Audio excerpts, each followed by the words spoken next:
اللهم صل على سيدنا محمد وعلى آل سيدنا محمد.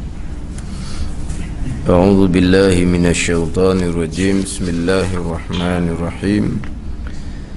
الحمد لله رب العالمين، والصلاة والسلام على سيد المرسلين وعلى آله وصحبه أجمعين. رب اشرح لي صدري ويسر لي أمري واحلل عقدة من لساني يفقهوا قولي.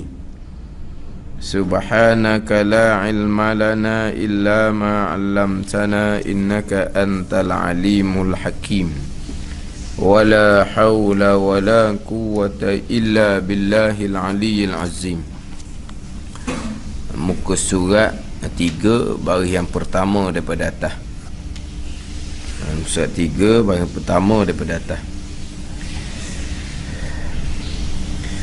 Qala al-muallifu rahimahullahu ta'ala wa nafa'ana bi'ulumihi amin. Pertama rukun Islam daripada 5 perkara. Mengucap 2 kalimah syahadah. Pertama daripada 5 perkara, 5 rukun Islam, mengucap 2 kalimah syahadah. Ini masuk kepada rukun Islam, yang mana kelas yang terdahulu saya balik semula kepada huraian pengertian Islam. Pengertian Islam dalam kitab Hidayatus Sibyam ni pergi kepada mengerjakan, buat. Tetapi pandangan yang muktamad, pandangan yang kuat, Islam adalah terima. Terima, seorang kitab ditulis terima bulat-bulat. Seorang kitab ditulis terima tanpa kira bicara. Terima bulat-bulat, terima tanpa kira bicara secara zahir akan perkara agama. Itu Islam. Kemudian selepas daripada kita sebagai orang Islam terima bulat-bulat segala ketetapan Allah, kemudian kita laksanakan, kita tunaikan hak ketetapan Allah Subhanahu wa ta'ala, buat. Laksana, buat amal tu pergi kepada ihsan. Yang mana ihsan kita buat, kita laksana, kita tunai, barulah jadi lengkap, sempurna Islam dan iman kita. Sebagai orang Islam, kita akur, kita terima segala perkara agama yang dibawa datang oleh Nabi SAW. Kemudian kita masuk ke dalam hati kita pula, kita terima dan percaya semua perkara yang datang oleh Rasul itu pergi pada iman. Sah Islam, sah iman. Kemudian jangan terima hanggu akur sahaja, buatlah pula apa yang kita terima tadi, perintah. Tu datang daripada Allah, kita terima, tu perintah daripada Allah. Buatlah, laksanalah pula, itu pergi kepada ihsan. Maka barulah jadi orang Islam yang beriman, yang sempurna. Bukan terima saja, bukan buat. Terima, ialah itu ketetapan Allah, tapi nak buat belaka, nak tunaikan belaka, rohok sikitlah learning. Misalnya, ialah hak tu hukum agama wajib. Kita dah buat lagi lah semula-semula. Tu makna apa ni? Dia tidak ada ihsan. Islam dia sah, diterima, tapi Islam yang derhaka kepada Allah Subhanahu wa ta'ala. Adapun kalau dia kata tak pakar belaka tu hukum tu, engkar, batal, Islam, murtad dianya. Kalau dia terima tetapi dia tidak laksana, dia panggil orang Islam lagi tetapi tidak sempurna. Jadi ihsan lah, barulah sempurna Islam, barulah sempurna iman. Jadi sebagai orang Islam, kita kena terima. Setengah mengatakan bahawa Islam ni, orang Islam dia kata orang yang tidak ada pilihan. Kalau kita tengok dalam saya pernah tengok dalam satu dia panggil apa, poster bacaan sembahyang serta terjemahan, tapi terjemahan dia tu Indonesia. Tak ada ke hak bacaan dalam sembahyang serta terjemah hak bahasa Malaysia? Tak ada. Indonesia ni lain sikit lah sebutan dia nya. Dia ada situ bacaan dalam sembahyang kemudian terjemahan. Di antaranya bacaan doa iftitah. Bacaan doa iftitah tu ada musliman wa ma ana minal musyrikin. Musliman diterjemah orang yang serah diri. Diterjemah muslim ni orang yang serah diri.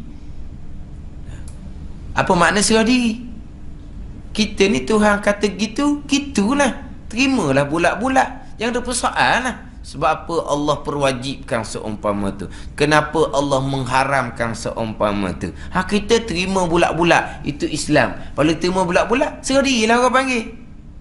Dia terima musliman dengan orang yang serah diri. Serah diri mana apa? Akur. Tuhan kata wajib, wajiblah kitanya. Tuhan kata haram, haramlah kitanya. Itu maknanya orang yang serah diri. Hak tadinya setengah tu diterjemah dengan orang yang tidak ada pilihan. Orang Islam adalah orang yang diterjemah Muslim. Muslim ni orang yang tidak ada pilihan. Kita ada pilihan kat mana lagi? Jalan kita satu saja.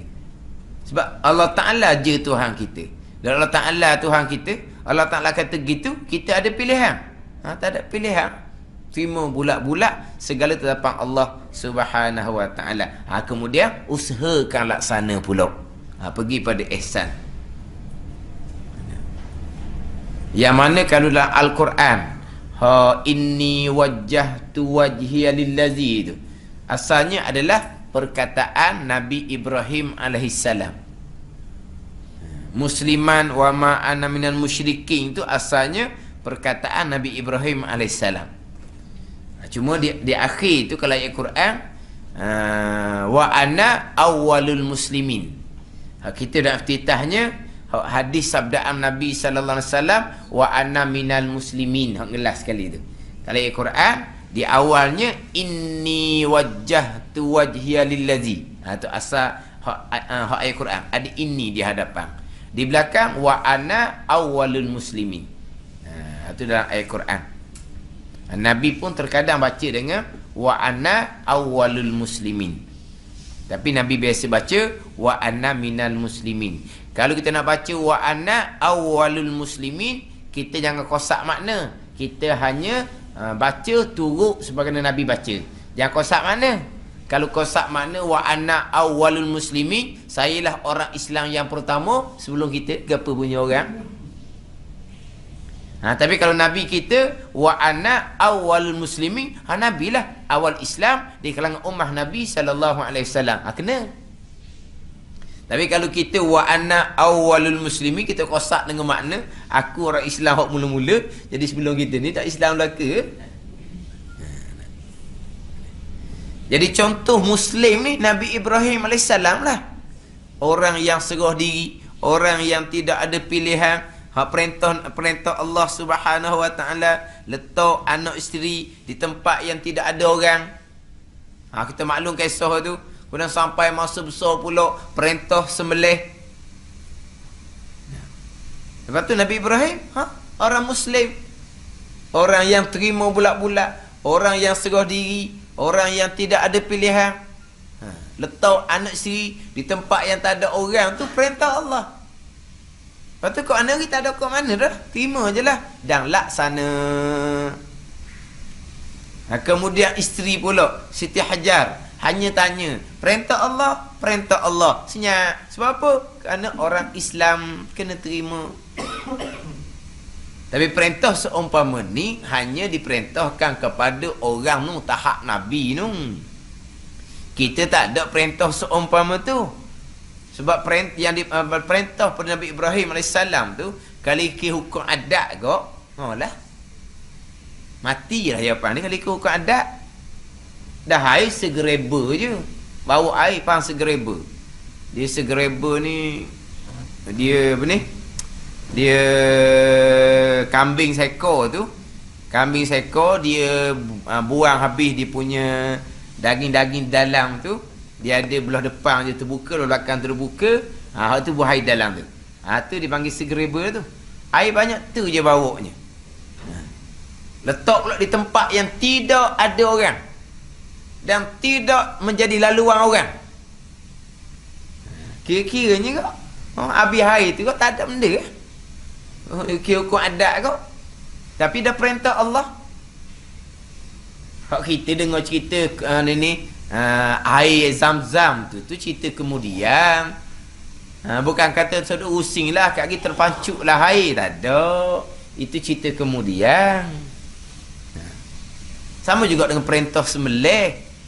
Sembelih tu sama ada riwayat menceritakan Tok Lut diperintahkan tukar pada kibah, ataupun Lut tengok-tengok kibah bukan Nabi Ismail.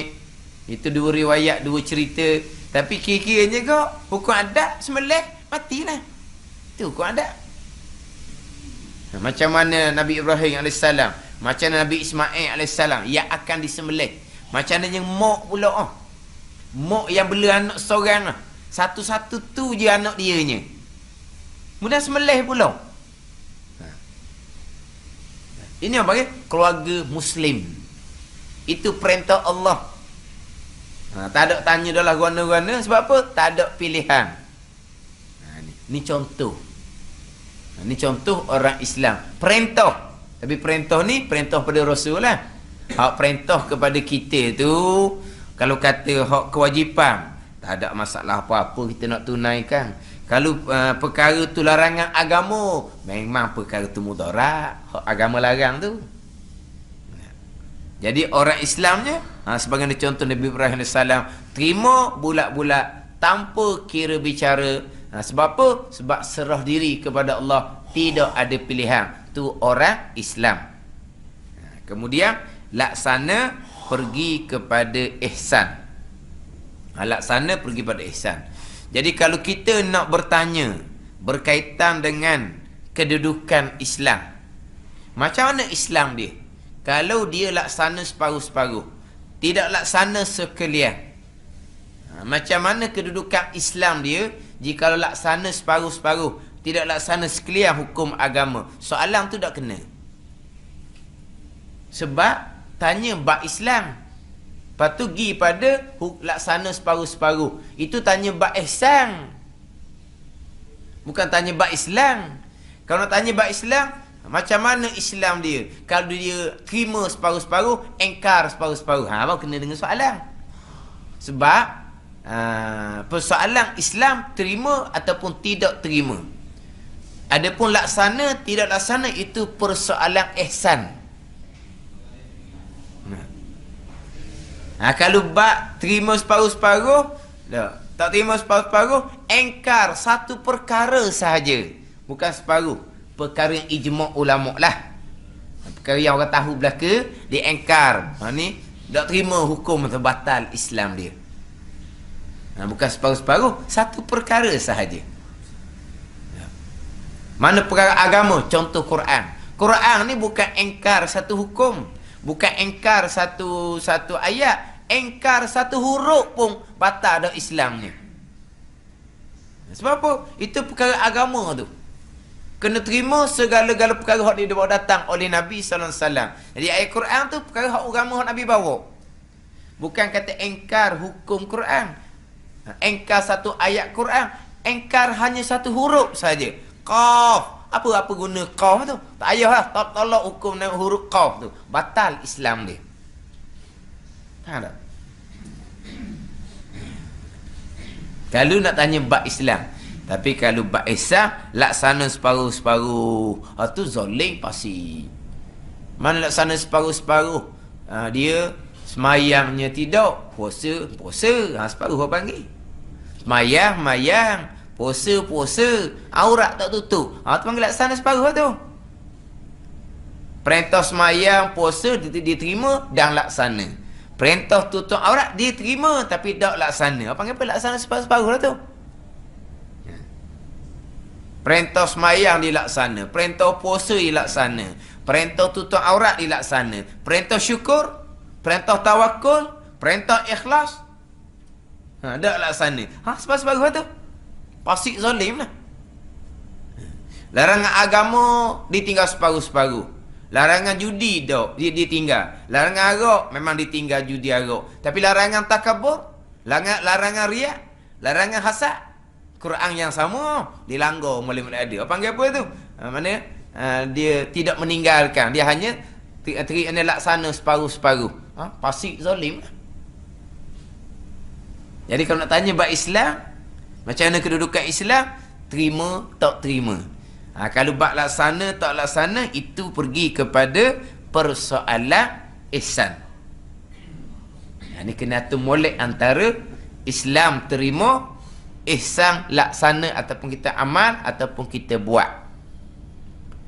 Jadi kita dalam bab Islam ni, dia tidak ada kata nama Islam boleh panggil ni. Islam liberal. Tak ada. Kita tak ada Islam liberal tak ada. Islam ni terima segala tetapan Allah. Liberal ni dia tak terima. Bab poligami tak terima. Itu bukan Islam liberal. Itu kafir liberal. Dia tak ada Islam liberal. Di Islam ni kena terima sekalian, baru dah jadi orang Islam. Kalau dia engkar, ditolak walaupun satu perkara, tak ada Islam dah namanya.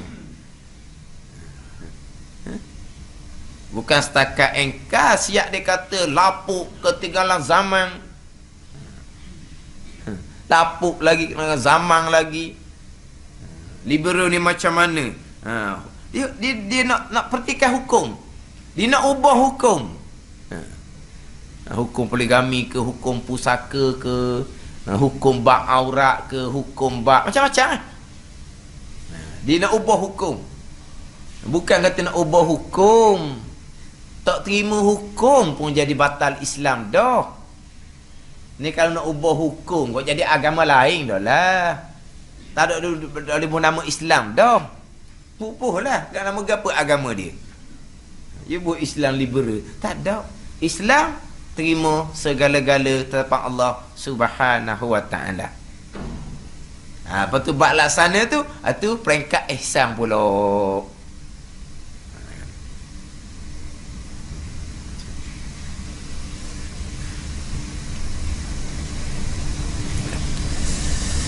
Kemudian dia takrif Islam. Dia kena apa panggil takrif dengan rukun ni, dia kena selain lah. Tengok rukun yang pertama dia. Pertamanya mengucap dua kalimah syahadah. Tu rukun Islam yang pertama. Mengucap dua kalimah syahadah. Yang mana mengucap dua kalimah syahadah ni lah sebagai asas tunjang kepada Islam tu sendiri. Dua kalimah syahadah ni lah menjadi asas tunjang daripada kelima-lima rukun Islam. Jadi asas rukun Islam mengucap dua kalimah syahadah. Kemudian pergi pula kita yang lalunya rukun iman. Asas rukun iman, beriman kepada Allah dan beriman kepada Rasul. Rukun iman ada 6, tapi asas rukun iman beriman kepada Allah, beriman kepada Rasul.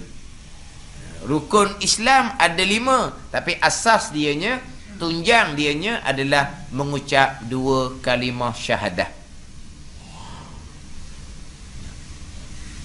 Yang mana mengucap dua kalimah syahadah ni lah yang merangkumi Islam tu sendiri.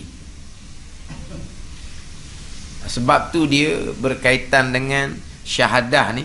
Kalau kitab-kitab didetailkan pengertian syahadah, syarat syahadah didetailkan. Sebab apa? Sebab dua kalimah syahadah ni menjadi asas tunjang kepada Islam. Adapun sembahyang, puasa, zakat, haji tu pelengkap dia. Tapi sebelum pergi pada sembahyang, puasa, zakat, haji, dia kena faham dulu pengertian dua kalimah syahadah. Pengertian dua kalimah syahadah. Yang mana mengucap dua kalimah syahadah ni, sebut di mulut dua kalimah syahadah. Yang kita naknya pengertian dua kalimah syahadah tu. Adapun ucapan di mulut dua kalimah syahadah hanya kepada orang kafir yang nak masuk Islam. Adapun kita hak Islam dah ni, Islam yang kita warisi, yang kita terima daripada ibu bapa, mengucap dua kalimah syahadah tidak menjadi kewajipan kepada kita. Kita tak kira hak ibadat ni. Kalau ibadat sembahyang itu tasyahud akhir. Kita tak cerita bab ibadat ni. Kita cerita semata-mata dua kalimah syahadah tu, yang hanya wajib kepada orang Islam, yang orang kafir yang nak masuk Islam. Dia wajib mengucap dua kalimah syahadah. Adapun kita hak Islam dah ni hanya terima akur bahawa dua kalimah syahadah adalah salah satu daripada rukun Islam. Maknanya sekalipun hak Islam yang diwarisi daripada ibu bapa ni tidak pernah sekali pun sama hidup dia menyebut dua kalimah syahadah sekalipun, tetap masih lagi dihukumkan sebagai orang Islam. Macam mana boleh jadi tak pernah mengucap, walaupun sekali kita kata tak pernah semayang lah. Orang Islam keturunan, bukan Islam hak masuk Islam, bukan Islam keturunan. Mana keturunan Islam macam kita jugalah. Bukan mak ayah dia je Islam, tok nenek dia pun tu Islam. Tapi lapis mana tak tahu lah, kita orang Melayu ni kan Islam kita lewat dah. Tapi mana dia pun macam kita juga. Asal-asal kita kenal tok nenek kita tu Islam. Fatihah dak pandai, tahiyat dak pandai. Fatihah dak pandai, tahiyat dak pandai. Di tubuh dia tu adalah panggil apa, tatu. Mayang tak pernah, apa tak pernah. Kalau buah minarak tu mainan je. Hukum ke apa dia? Islam. Islam di mana? Daripada ibu bapa dia. Islam. Tu dak semayang, tak ada ihsan. Tu dak puasa, tak ada ihsan, derhaka kepada Allah. Tapi kalau bab iman tu, tu dia dengan Tuhan lah. Sebab iman ni tidak warisi daripada ibu bapa. Walaupun di Islam sekalipun, walaupun ada ihsan, dengan semayangnya, dengan puasanya, dengan tutup auratnya, dengan tinggal larangan-larangannya, tapi kalau iman tak ada, tetap kafir di sisi Allah, kekal neraka juga. Itu bab iman dia dengan Tuhan lah. Tapi belajar doa apa, dok sampai Fatihah pun dok erti, tahiyat pun dok erti. Macam mana nak berpegang dengan keenam rukun iman kalau tak pernah belajar? Itu dia dengan Tuhan nak hukum tu, bagi tidak nampak bab iman ni. Tapi bab Islam ni masih lagi dihukumkan sebagai orang Islam selagi dia tidak membatalkan Islam yang diwarisi daripada mak ayah. Mana batal? Engkar. Semayang tak ada faedah. Boleh gapo kat semayang? Boleh gapo semayang? Semayang ni jadi ni, dalam kitab dia panggil cendeng. Tahu tak cendeng? Cendeng ni majar.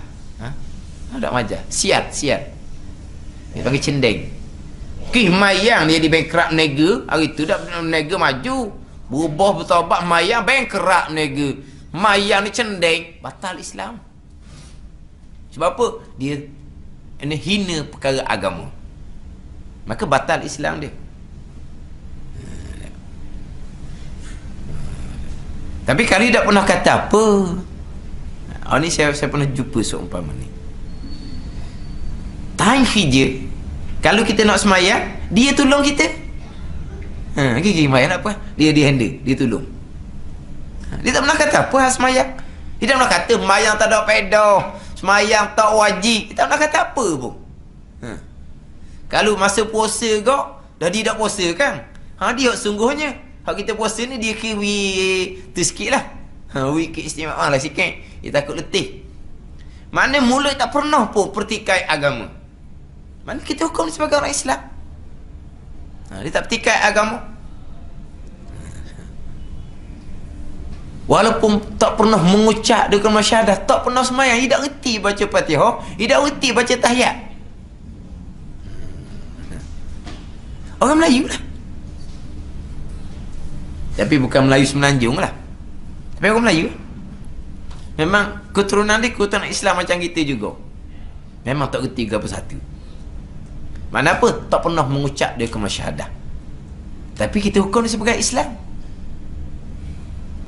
Sebab apa? Sebab mengucap kalimah syahadah ni, orang yang kafir masuk Islam je kena mengucap, kena kata ni.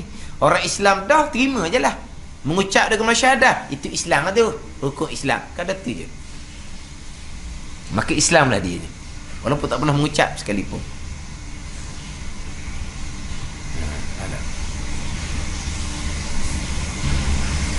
Tapi yang penting bagi kitanya, apa pengertian dua kalimah syahadah? Sebab apa? Sebab dua kalimah syahadah ni mengucap tu sendiri menjadi asas tunjang kepada Islam. Apa pengertian untuk mustahak ni? Yang mana pengertian syahadah dengan Islam tidak akan lari. Dia kena selain antara apa pengertian Islam, apa pengertian syahadah yang menjadi asas kepada rukun Islam. Itu mustahak. Kena faham situ. Di dua tu tak boleh lari, kena selain.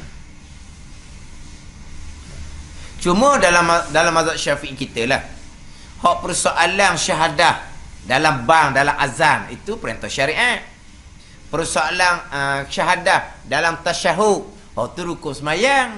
Kalau tasyahud akhir, itu rukun semayang.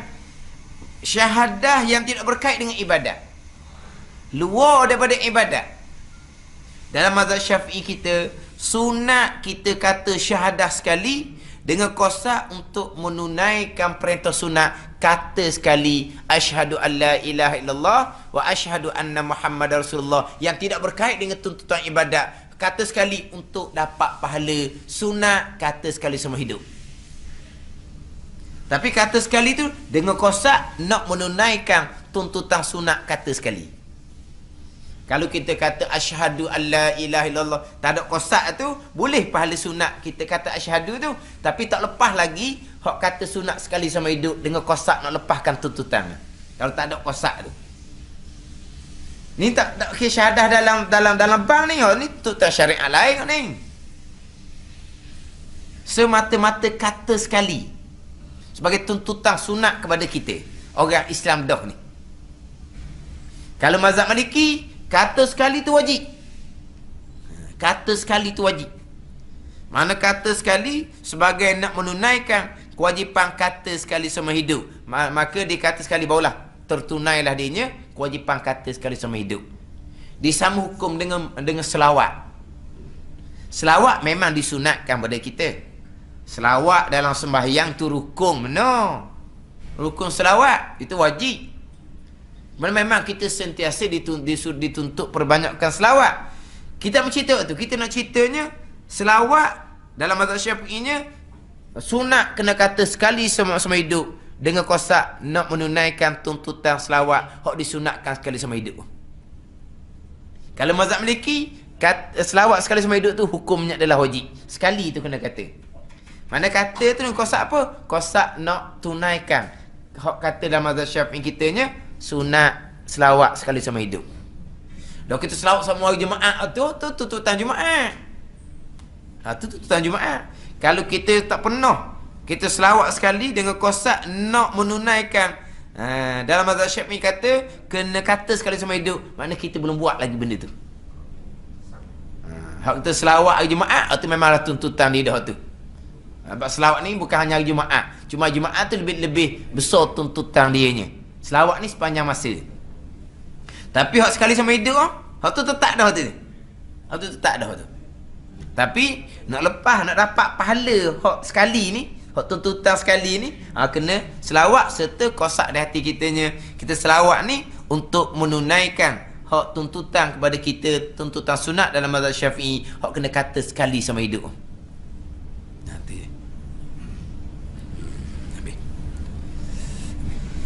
Kemudian hak kata tadi, syahadah ni menjadi asas. Bayangkan orang kafir yang nak masuk Islam, orang kafir yang nak masuk Islam, banyak bacaan tu mengucap dua kalimah syahadah. Bukan kata nak masuk Islam awak kena baca qul huwallah ke sekali, awak kena baca Fatihah ke sekali. Tiba-tiba mengucap dia kalimah syahadah. Ini besarnya pengertian dua kalimah syahadah. Sebab apa tadi? Orang kafir masuk Islam kena kata waktu. Dalam banyak-banyak bacaan-bacaan kena kata waktu tu. Dalam mazhab Syafi'i pula kena kata dengan asyhadu. Itu dalam mazhab Syafi'i. Kita kena asyhadu alla ilaha illallah. Kalau kata la ilaha illallah saya tidak memada dalam mazhab Syafi'i. Adapun dalam mazhab Maliki tak apa. La ilaha illallah pun tak apa. Cukup dah. Tak kata asyhadu pun tak apa. Itu mazhab Maliki. Dan Syafi'i tak boleh. Kena kata asyhadu alla ilaha illallah. Hak dalam hadis tu. Hatta yashhadu alla ilaha illallah tu. Hatta yashhadu alla ilaha illallah. Umirtu an uqatilan nas. Hatta yashhadu alla ilaha illallah sampai ke habis hadis. Dia ni diperintah akan daku bahawa memerangi akan manusia sehingga mengucap mereka itu alla ilaha illallah hatta yashhadu. Nabi kata sehingga dia kata asyhadu tu. Lepas tu wajib kena tambah dengan asyhadu. Tapi ada hadis lain pula Nabi kata hatta yaqulu la ilaha illallah. Tu Sahih Muslim. Hatta yaqulu sehingga kata mereka itu manusia la ilaha illallah. Tak kata asyhadu pun. Tu khilaf. Cuma kitanya kalulah orang bukan Islam ni nak kata asyhadu ni payah. Orang Melayu pun syadu-syadu je. Dia tengok orang bang ni nak bang kereta. Dikira Allah bang payah apa. Dia bawa balik Mekah ni. Balik Mekah nak bang lah. Orang tak mari nak bang. Ayah haji nak bang. Bang. Lah. Dia ingat ke balik Mekah ni jadi pandai kalau tak belajar dia ingat. Nak pandai kena belajar. Bukan kena jadi ayah haji dia pandai. Dia bang tak setara. Kejut orang pun dengar. Balah mana tak tahulah. Tapi Allah orang siapa ke? Siapa tu? Siapa tu? Bang mesin tu. Kena ayah haji buat balik Mekah.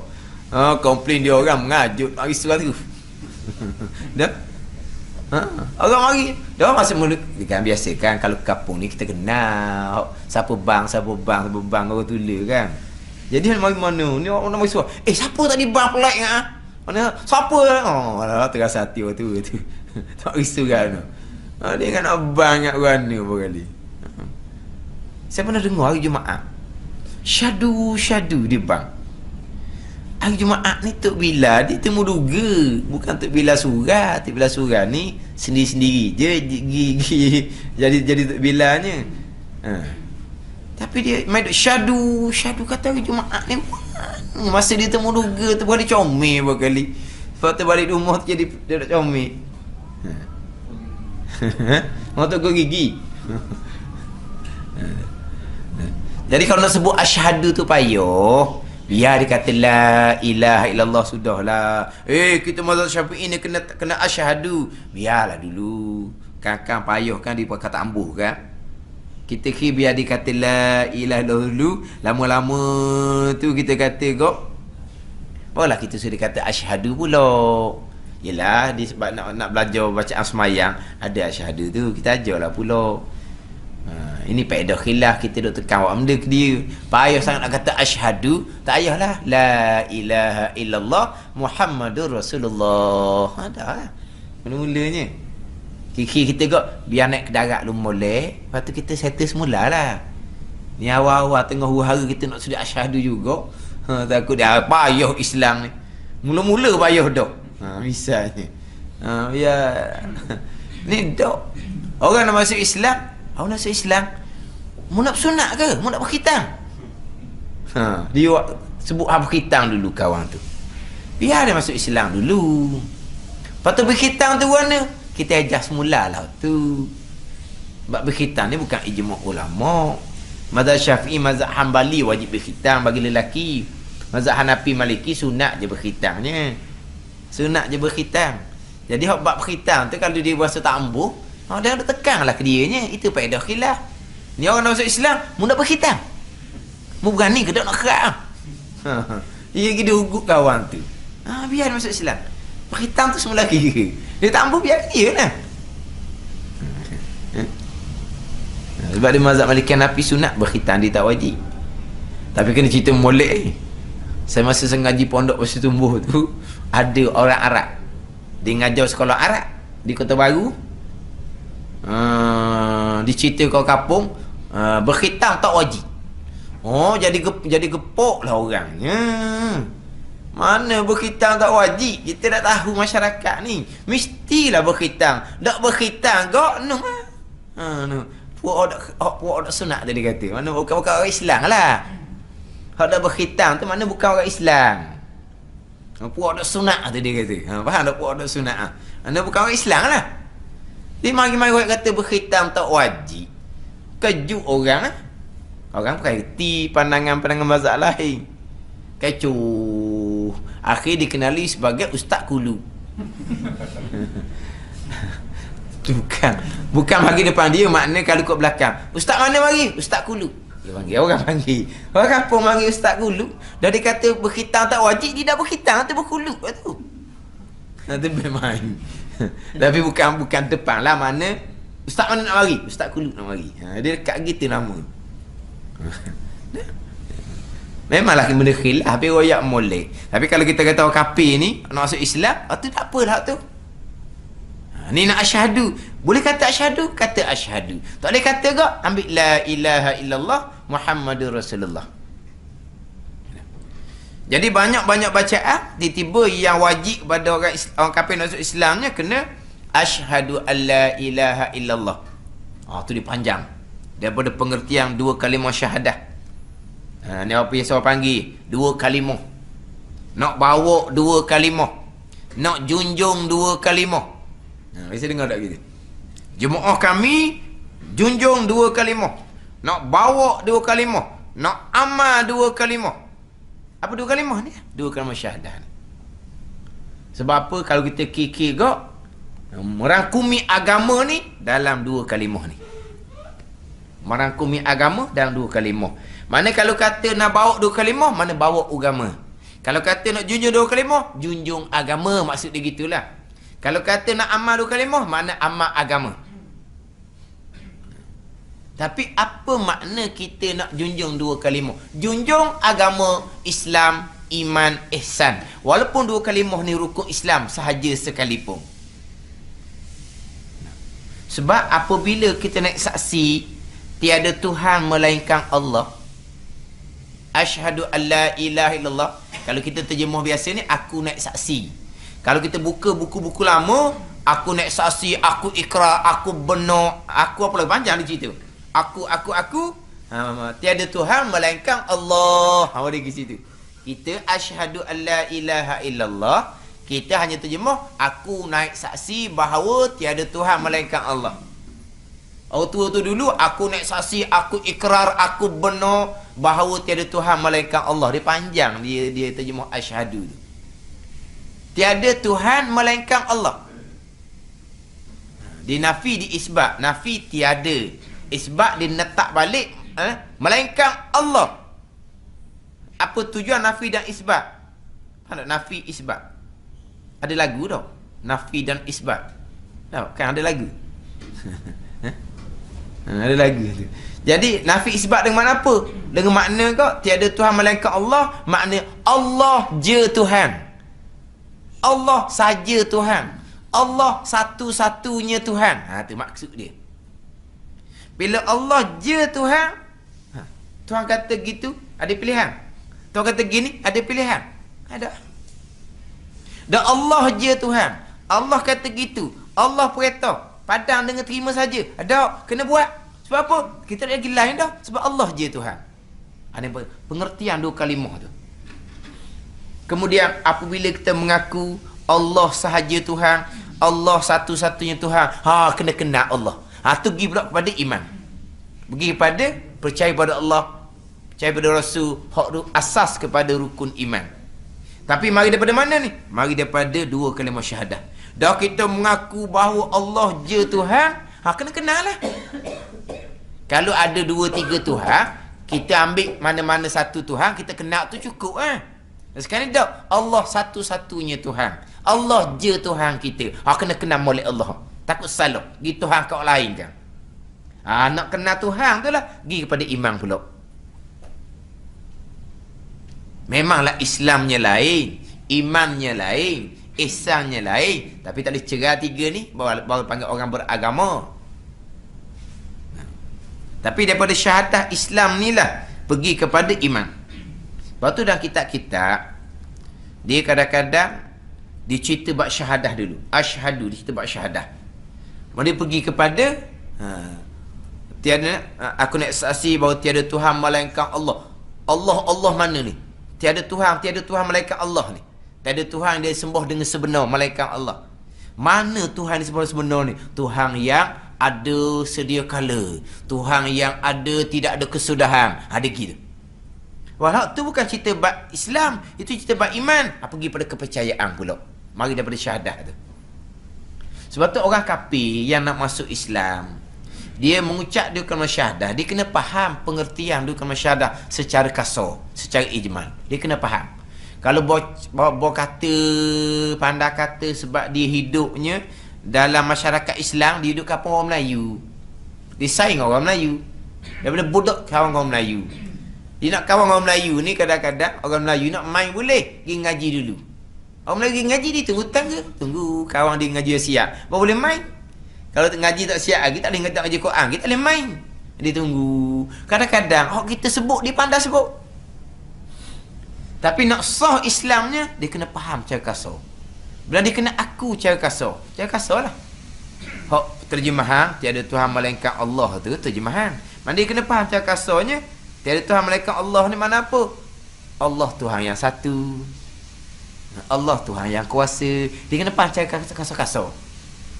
Allah ni bukan pesen Tuhan lama dia. Ada Tuhan tu, ada Tuhan ni, ada Tuhan berapa Tuhan. Tak dianya. Kena faham. Bila dia mengucap dengan syahadah, dia faham Allah ni Tuhan yang satu. Atau panggil tu, faham secara kasar je. Dia pun percaya secara kasar, sah iman dia. Walaupun kalau terkira kau nak hurai rukun iman 6 perkara, tak dulu lagi tu. Tapi dia percaya dah berkaitan dengan Allah Rasul ni secara kasar. Sah Islam dia, zahir dia mengucap, serta sah iman dia. Walaupun kalau kira detail rukun imannya tak lengkap lagi, tapi sah dah iman dia. Sebab dia faham dah daripada dua kalimah syahadah tu berkaitan dengan Allah Rasul secara kasar. Sah iman dia. Lepas daripada tu wajiblah dia ngaji dah pula, nak kenal Allah ni. Ngaji ke mana untuk melengkapkan enam rukun iman. Semasa dia mengucap, dia faham secara kasar, sah iman dia. Walaupun pegangan dia ada yang salah, dimaafkan. Sebab apa? Sebab dia baru masuk Islam. Tapi kalau dia masuk Islam hanya setakat nak kahwin dengan orang Melayu, lepas tu dia pun tak mengaji apa-apa pun, akhirnya berkekalan pegangan salah dia tu sampai kepada tempoh masa, oleh kerana lama dah masuk Islam, jahil dia kerana tak belajar dah tu. Bukan jahil kerana baru masuk Islam, maka tak maaf lagi dah, maka batal iman dia kalau berpegang dengan akidah yang salah. Tapi sebelum tu pun pegangan dia salah juga, tapi dia baru masuk Islam, dimaafkan. Maaf belaka. Salah pegangan pun maaf. Kalau di semayang, kita kena suruh di semayang dah. Fatihah nak baca, cacang saja sudahlah. Tahiyat nak baca, terjemahlah kalau boleh. Tak boleh, duduk tunggu tu imam salam sudahlah. Sah semayang, tak ada apa-apa pun sah dah semayang. Dalam semayang dia bercakap, dia bergerak, dia berpaling dada. Maaf belaka sah belaka semayang dia. Tapi kau dah masa lah masuk Islam, lama dah cakap lagi dalam semayang. Dah maaf dah lah, batal dah tu. Sebab apa? Lama dah. Dah hari tu maaf lagi sebab jahil baru masuk Islam. Sama juga dengan bab akidah. Memanglah dia masa dia masuk Islam, dia mengucap kalimah syahadah, dia faham pengertian syahadah, dan dia ada kepercayaan Allah ni Tuhan yang satu, cara mereka sah dah Islam. Memang sah dengan syahadah dia, sah dengan iman-iman sekali. Walaupun rukun iman tak lengkap sekalipun, salah dimaafkan. Dia masa lagi dihukum beriman, mati hari tu juga syurga lalu dah dianya. Lepas tu kena ngaji, nak kenal Tuhan. Kalau lepas daripada tu pegangan salah juga, tak maaf dah lah. Sebab dia peluang masa ada dah, cuma dia tak belajar. Salah dia, maka lu pegang akidah yang kafir, batal lah iman dia.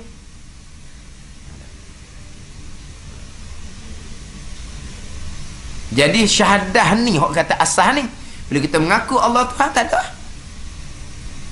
Segala-gala Allah kita terima, kita laksanakan, kemudian hati kita percaya. Kena Allah yang hanya Allah je Tuhan kita. Pergi pada iman. Batulah kita di iman, pergi ke syahadah Islam, dia pergi pada huraian. Huraian sifat 20. Huraian sifat 20 tu pergi pada iman. Mari daripada syahadah Islam. Pengertian syahadah tu pergi kepada sifat 20, pergi pada iman. Kadang-kadang dalam kitab tu didatangkan sifat 20 lengkap di hujung tu. Pengertian sifat 20 ni merangkumi pengertian sifat 20, pengertian sifat rasul, merangkumi dalam makna dua kalimah syahadah. Dirangkum dulu. Pada tu hak sifat 20, cerita sifat rasul, iman. Lepas tu dua kalimah syahadah, Islam. Ada rangkum dalam dua. Sebab apa? Sebab asas Islam, dua kalimah syahadah, asas iman, beriman kepada Allah dan Rasul. Dua ni tak boleh cerai. Walaupun di antara dua tu pengertian lain-lain. Antara Islam dengan iman. Jadi apabila asas Islamnya dua kalimah syahadah, kita mengaku Allah je Tuhan kita, maka selain dengan makna Islam. Apa makna Islamnya? Terima segala-gala perkara. Terima. Terima segala-gala perkara yang datang daripada Allah, yang kita nak saksinya Allah je Tuhan kita. Betul tak? Kalau kita nak tolak, nak engkar tentang Allah, kita ada Tuhan lain. Tak ada, tak boleh engkar. Kalau kita ada dua Tuhan, perkara ni kita ambil daripada satu Tuhan. Perkara ni tak jadi pakar Tuhan ni, ambil Tuhan yang kedua lah pula nya. Bolehlah awak pilih. Kita nak saksi Allah je Tuhan kita, maka kita kena terima segala-gala ketetapan Allah. Satu perkara pun tak boleh engkar. Sebab apa? Sebab kita tak ada pilihan. Sebab Allah je Tuhan kita. Jadi antara pengertian Islam dengan asas kepada rukun Islam syahadah di selain.